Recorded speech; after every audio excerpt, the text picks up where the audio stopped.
Hi Tush, sorry, I forgot to mention two things.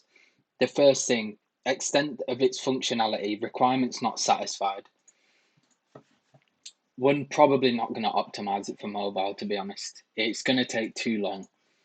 Stuff like the company portal, trying to optimize these tables for mobile, like it's just not going to work. So that's something definitely that we're not going to do. So I think it's worth mentioning that there. The second thing of requirements not satisfied, um, is allowing the customer to have a user area. So being able to log on, check their order, track their order, things like that. We're not providing that. It'd be great.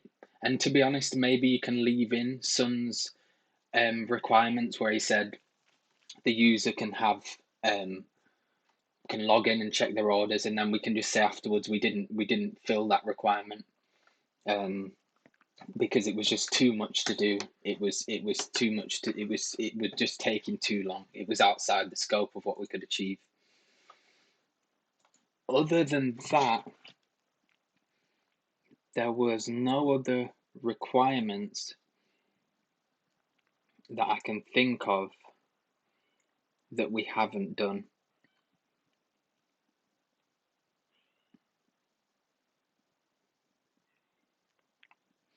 Testing, testing.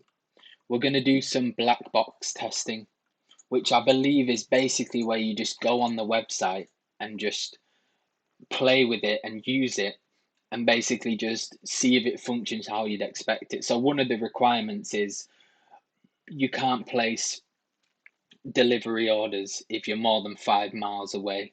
That's a non-functional requirement, by the way. You can't place orders if you're more than 5 miles away from the restaurant.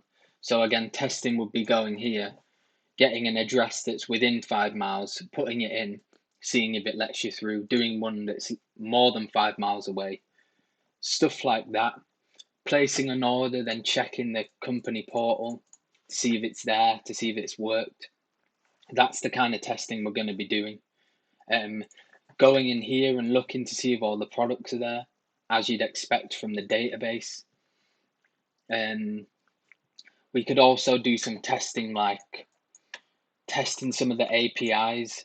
So going here, looking in this JSON and saying, right, okay, has there actually been 247 cherries purchased?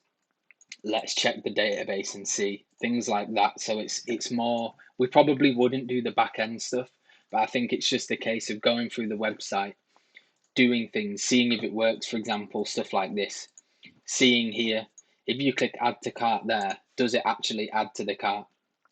If you press it again, does it add another to the cart? Yes, it does. Do these buttons work? Are the prices right? If you get rid of an item, does it still show here?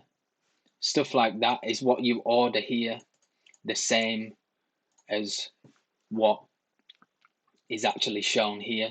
And is what's shown here the actual order that's gone off to the database? Here we go. We've got an order here that's actually worked, ironically, because we didn't put any information in. So we can see here that is what we've placed. So it's just stuff like that, testing the actual website and making sure that it works.